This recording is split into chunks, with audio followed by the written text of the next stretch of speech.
Olá, seja bem-vindo ao JD Convida, o podcast que transforma estratégia em resultado no universo de compras públicas. Hoje iniciamos a nossa série que vai falar de liderança e resultado. Vamos direto ao ponto com o nosso convidado especial, Fernando Moraes. Fernando é diretor da GETA, Gestão e Engenharia, cujo objeto é engenharia clínica, ou seja, o Fernando faz a manutenção dos equipamentos hospitalares de suma importância aí para o universo da saúde. Fernando, um prazer recebê-lo aqui com a gente. Prazer é meu, Júlia. Boa tarde a todos que estão aqui presentes.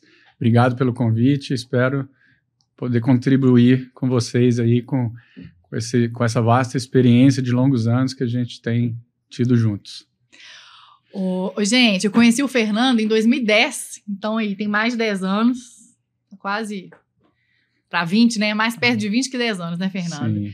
E ao longo aí da nossa jornada profissional, a gente construiu, pode dizer, um patrimônio aí com dinheiro em contratos públicos.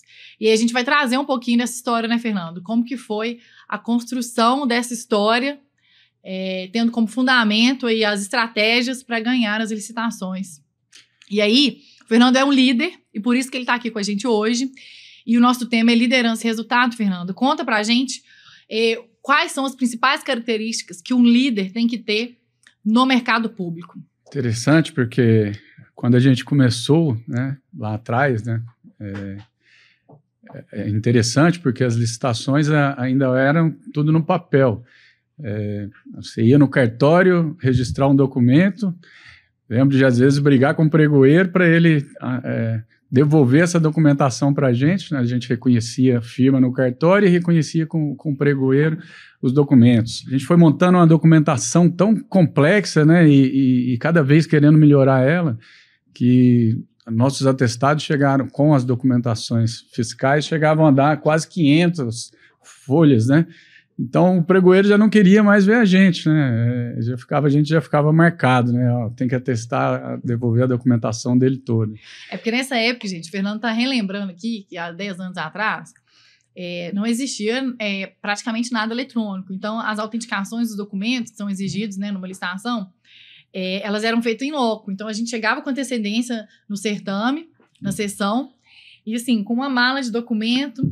E o Fernando sempre estava à frente do tempo naquelas ocasiões, assim, de antecipar, de programar, de compilar toda essa documentação a tempo de chegar nessa licitação com todos os documentos ali autenticados. Então, assim, eu me recordo, o Fernando está sempre à frente do tempo nos processos de licitação, pensando na documentação, organizando. Então, assim, ele de fato é um líder em compras públicas. Ele não só liderou também essa parte da operacional, como também a gestão do contrato. Então, ele está à frente ali da equipe que executa o contrato, né, Fernando? Assim, então, os maiores gargalos na gestão pública, Fernando, conta pra gente um pouquinho aí dessa...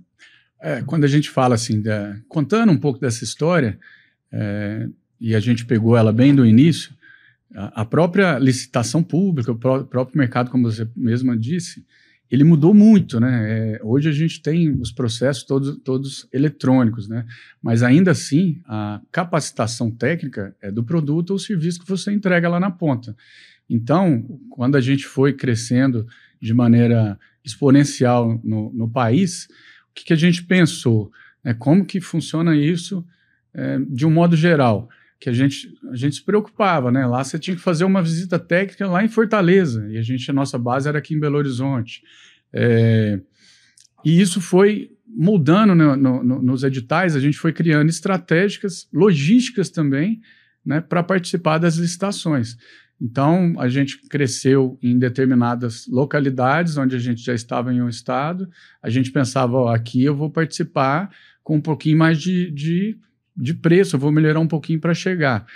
E isso não diferenciou muito de lá para cá, mas acaba que a gente foi tendo conhecimentos nas demais localidades e hoje a gente tem uma segurança muito maior para avançar em qualquer situação em outros mercados. Eu me recordo, Fernando, você lembra disso? A gente tinha Nós vamos entrar nesse assunto ainda, mas eu entrei lá na GETA para poder implantar o setor de licitações de compras públicas. E aí eu lembro da gente ter na sala de licitações um quadro que a gente mapeava o Brasil, assim, ó, e a gente ia espetando o município. Você lembra disso? A gente ia conquistando o território, assim, ó, como se fosse um war, entendeu? Era bacana demais. E aí, quando a gente saiu de Minas e começou a ganhar os contratos, Fortaleza, Tocantins, Brasília, e fomos parar, e a gente foi desbravando o Brasil. E aí foi que o Fernando deparou com essa logística. Ele teve que começar a se movimentar para poder ter equipe nessa cidade, assim, da noite pro dia. E aí vem a dificuldade, porque o contrato público, se você não executa, você sofre a penalidade, né, Fernando? Com certeza. E aí, nesse momento que a gente cresce de todas as maneiras, né? Aí você separa o menino do homem, né? Porque realmente você enxerga, né, naquele momento. É um momento que te dá medo, mas também que te faz crescer. E quando a gente ganhou esses contratos, né, para o servidor público, não importa para ele quem ganhou, se quem fez a contratação, quem é o departamento de licitações fez, para ele não importa se você está recebendo, se você não está recebendo, ele precisa do serviço, né? E ele nos cobra a agilidade, ele nos cobra a entrega do serviço em dia, ele nos cobra qualquer coisa que está parado, o nosso telefone está tocando. Então isso faz com que a gente tenha um entendimento que atender para o mercado público não é só uma questão de ganhar um processo licitatório, é saber a complexidade que é de tratar com o governo, né, e de entregar um produto ou serviço. Pois é, e aí eu me lembro, Fernando, eu me recordo que a GETA começou a crescer, começou a expandir o seu mercado, começou a conquistar ali o mundo Brasil, né? E aí começou a incomodar os concorrentes. Então, conta pra gente um pouquinho dessa parte, assim, o que você acha que, como líder no mercado público de uma empresa que atua praticamente 100%, posso dizer isso, Fernando? No mercado público, 90%? Sim, hoje, quando a gente começou, né, quando você foi, era ao contrário. A gente tinha 80%, 90% da nossa atuação no mercado privado. Então, isso foi mudando, até porque os contratos públicos também, eles são atrativos para os empresários, né, pelo menos para quem está começando, porque são contratos de valor maior. Mas isso não quer dizer que essa rentabilidade mantenha a mesma. Por isso que a gente tem que ter esse cuidado e essa responsabilidade ao precificar, porque depois, para a entrega disso, a gente tem que estar muito consciente do que a gente está fazendo. Então, isso é uma dos detalhes, né, uma das dicas que eu acho importante para quem quer expandir, sair do seu território, sair para outros mercados, procurar pesquisar, procurar entender, procurar fazer bem o seu exercício de casa ali, de entender o custo, né, que você vai ter, para você ir com tranquilidade. Com certeza, se você tem um contrato que loca 5 funcionários, você vai partir para essa expansão e daqui a pouco sua empresa sai de 10 para 100 funcionários. Então, você tem que entender que, às vezes, esse crescimento, né, ele pode ser de forma muito rápida, mas aí vem as questões operacionais que você tem que estar preparado para suportar elas. Bom, então já que você falou em operacional aí, eu ia te dar mais uma perguntinha. Não, vou voltar nessa perguntinha, que essa perguntinha é interessante. Vamos entrar no operacional agora. Conta pra gente, Fernando. A gente sabe que você jogou bola e que você desistiu da carreira de atleta de futebol. Me conta, o que é mais difícil? Fazer gol ou ganhar a licitação, Fernando? Eu saí do futebol, mas o futebol não saiu de mim, né? Então, acho que não mudou muito a maneira de pensar. De quando eu jogava futebol, eu estava lá dentro do campo, mas quando você está junto com um time, isso te dá muita segurança. Então, quando eu vim liderar, eu sempre pensei nessa ideia de equipe, né? Então, você saber quem está com você, quem que é a sua equipe que vai estar entregando o serviço, quem são as pessoas que vão estar com você, conferindo aquela documentação. Então, isso é muito bom, né? Ao mesmo tempo, eu sinto que quando a gente começou a liderar esse processo de gestão da empresa, a gente estava bem no início, então no primeiro momento todo mundo, o que essa empresa está fazendo aqui? Saía para ir lá no Rio de Janeiro, quem que é você? O que você está fazendo aqui? Logo a gente passou a incomodar, né, porque a gente começou a participar, começou a brigar, começou a baixar o preço, e aí a gente começou a fazer gol. e começamos a ganhar as licitações. E aí foi interessante, porque logo a gente estava em um estado, estava em outro, e aí foi um momento legal, que a gente começou a consolidar e passamos a ter respeito no mercado. Então, essa história ela se confunde, né? Porque a vida do esporte, a experiência que eu tive em atuar como um time é o que eu procuro, inclusive, trazer para o dia a dia, liderando uma equipe e uma empresa. Fernando, conta pra gente as decisões. Uma decisão que você acha que foi positiva, que você recorda aí, que levou a empresa para frente, e uma que você acha que foi muito negativa e você aprendeu com ela. Com certeza positiva, né? Tiveram várias, mas vou dar um exemplo, né, de uma que a gente, mesmo quando a gente erra, a gente procurando entender, né, a complexidade de um processo licitatório, quando a gente tem esse conhecimento e uma liderança positiva, uma ação talvez que eu tenha tomado, que falar, perdido já está. Então eu saí, eu procurei a comissão de licitação, procurei a equipe técnica para uma situação que pedia um atestado com situações específicas de parcelas de maior relevância. E no atestado não tinha tudo isso exposto, mas o contrato tinha. Então eu procurei a equipe e tentei exponenciar isso. Eu falei, olha, se eu tivesse apresentado ao contrário, equipamentos aqui que vocês tivessem dúvidas, e vocês poderiam pedir uma diligência para confirmar isso. No meu atestado, ele não contempla isso aqui, mas ele está dentro do meu contrato. Então, vocês têm uma empresa apta que apresentou a documentação, mesmo que essa parcela de maior relevância ela esteja implícita, vocês poderiam pedir uma diligência para confirmar isso e nos habilitarem.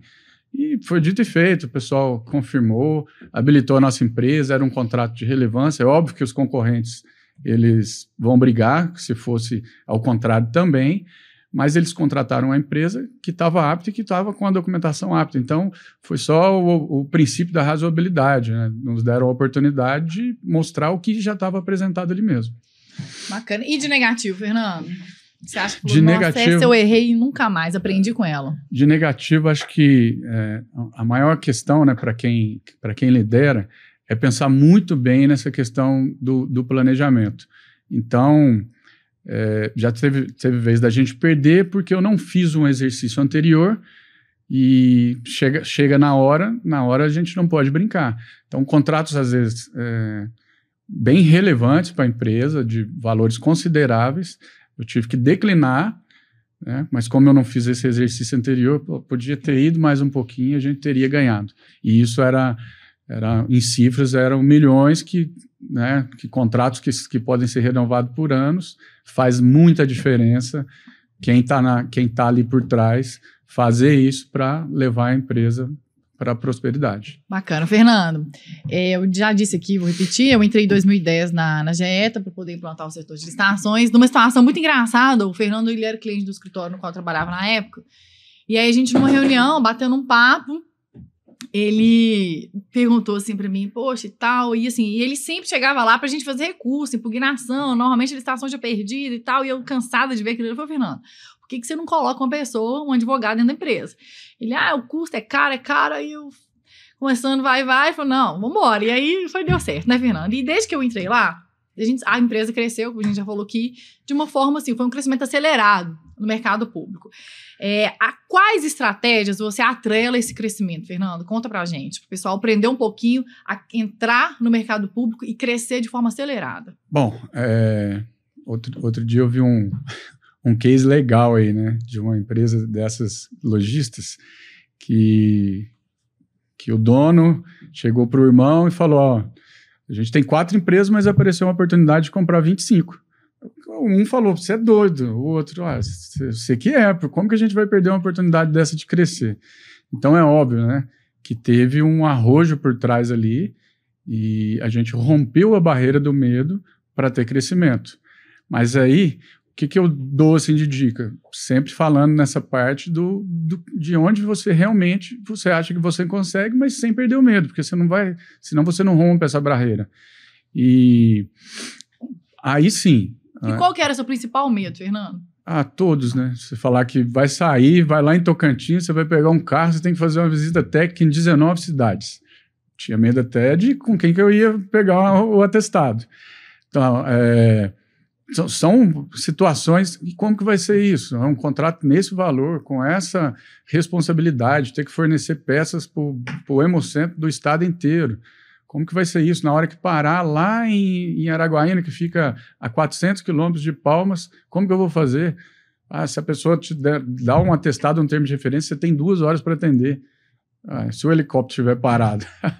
Então, não era o caso, a gente não tinha. Então, você teve que montar bases estratégicas, né, para atender isso. Então, mais uma vez, esse exercício ele vem nas contas, financeiramente, e como capacitar essa equipe para atender todos esses locais.